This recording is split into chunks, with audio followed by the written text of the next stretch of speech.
세 번째 키워드입니다. 사진이 문제. 어떤 사진이길래 사진이 문제가 된다는 걸까요? 기사로 보죠. 흉악범 이기영 SNS 사진입니다. 뽀샵의 분노, 위험한 신상털이. 이게 무슨 소리입니까? 최근에 이기영 신상 공개돼서 사진이 공개됐어요? 신상 공개. 근데 이게 실효성 논란이 있답니다. 이게 진짜 실효성이 있습니까? 왜 그런가 하니까요. 이 공개된 사진이 실물과는 완전 딴판이랍니다.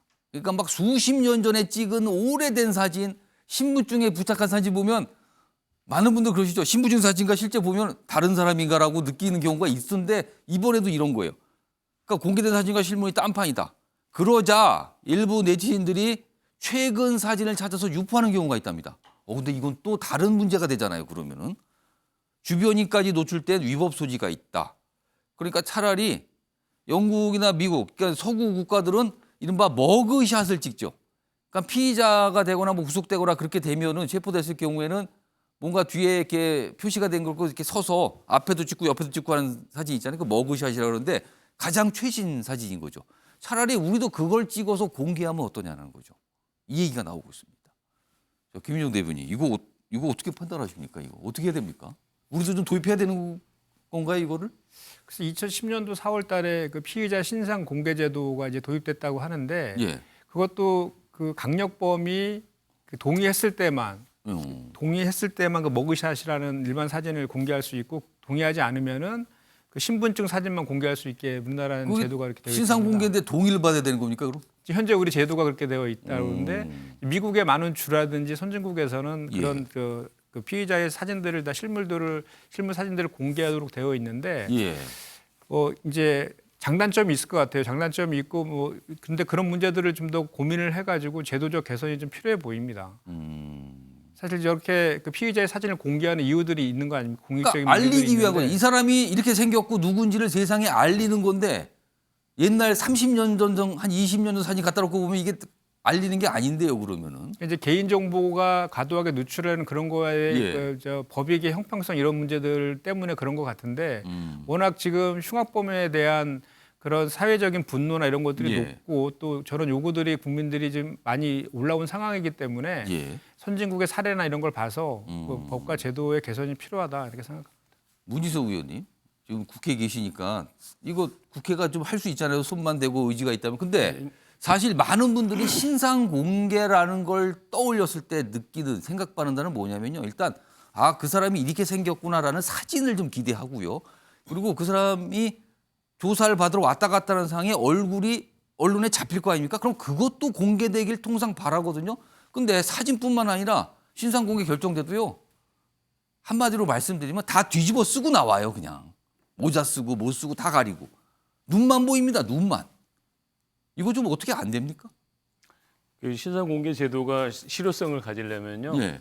관리가 좀 잘 돼야 되는데 예. 그 주소지라든가 뭐 인상착의 사진이라든가 이런 것들이 사실은 직접 경찰서에서 요구해서 확인하고 관리되는 게 아니고 그 대상자가 신고한 주소, 대상자가 제출한 사진 뭐 이런 식으로 진행이 되기 때문에 그러니까 이게 이제 문제가 거잖아요. 되는 거죠. 실제와 좀 다를 수 있잖아요. 그래서 실제로 뭐 주소지 같은 경우도 가보면 산속에 있다든가 그래서 뭐 돼지를 키우는 장소였다든가 농장이었다든가 뭐 이런 것들이 사실은 현실이에요. 그래서 이 국정감사에서도 제가 이제 지적을 했습니다마는 그런 문제들 지적했습니다마는 경찰은 인력이 부족하기 때문에 어쩔 수 없다 이런 취지로 답변을 해요. 그래서 그런 정도의 인력은 좀 보완을 해야 되지. 전체 공무원 숫자 줄인다고 해서 그런 숫자까지 다 줄이게 되면 우리 사회가 어떻게 안심하고 살 수 있는 사회가 되겠느냐. 특히 뭐 아내자 부녀자들이라든가 그 여성이라든가 이 약자들은 굉장히 불안하지 않습니까? 그런 것들이. 그래서 그런 불안을 치유하는 데 있어서 사회적 비용을 좀 아끼지 않아야 된다. 저는 그렇게 생각을 하고 그 부분에 대해서 이제 국회에서도 꾸준히 아마 이렇게 알겠습니다. 또 제도를 보완하고 해야 될 것 같습니다. 양금 의원님. 저는 그게 한 가지를 더 추가하고 싶은데요. 이 성범죄자 알림이 제도가 있습니다. 사실 홈페이지에 들어가서 우리 집 주변에 성범죄자가 살고 있는지를 확인할 수 있는 제도인데요. 여기도 지금 사진이 제대로 된 사진을 볼 수가 없어요. 뭐 마찬가지 이런 사진 쓰는 그리고 거죠. 흉악범도 마찬가지고. 그래서 이 부분에 실제적으로 대한 제도 개선이 맞닥뜨려도 누군지 모를 수도 있는 맞습니다. 거죠. 제도 개선이 필요하다고 생각을 하고요. 신상 공개를 흉악범의 신상 공개도 사실은 위원회를 통해서 결정이 되지 않습니까? 예. 이렇게 됐을 때에는 그 필요성을 인정한 것이라고 보고요. 그에 예. 대한 제대로 된 정보를 국민들께 알리는 것이 저는 신상털이라든지 이런 것도 방지할 수 있지 않을까 예. 그렇게 생각해서 저는 성범죄자 알림에 동시에 이런 부분에 대한 제도 개선에 대해서 예. 국회가 좀 더 심도 있는 논의가 필요하다고 생각합니다. 그러니까 제도가 부족하니까 뽀샵의 분노에서 위험한 신상털이를 하고 있다. 그냥 사적으로 나서는 거잖아요. 이렇게 되면 이거는 안 되는 거 아닙니까? 이건 또 다른 문제를 또 일으키기 때문에요. 제도가 예. 없어서라기보다는요. 예.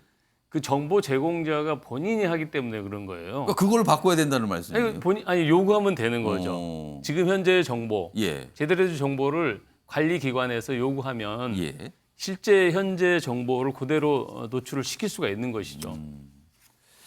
할 수 있는 걸 좀 찾아야겠습니다. 이거 많은 분들이 좀 문제 제기를 하고 계세요. 이게 이 기사가 오늘만 나온 게 아니에요. 최근에 계속 문제 제기를 언론에서 하고 있습니다. 지금.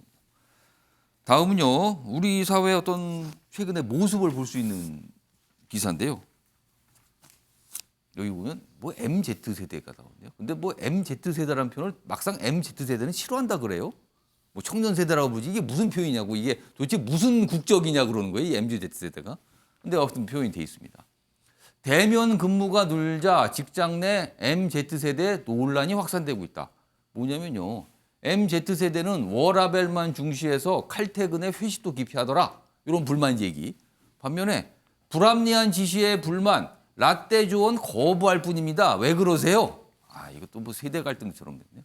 기성세대는 아니 무슨 말만 하면 꼰대래. 이렇게 얘기한다는 거예요. 근데 막상 MZ세대는 아니 일부 사례지 그걸 왜 전체로 일반화시킵니까? 왜 싸잡아서 얘기하세요? 이거 서로 불만이네요.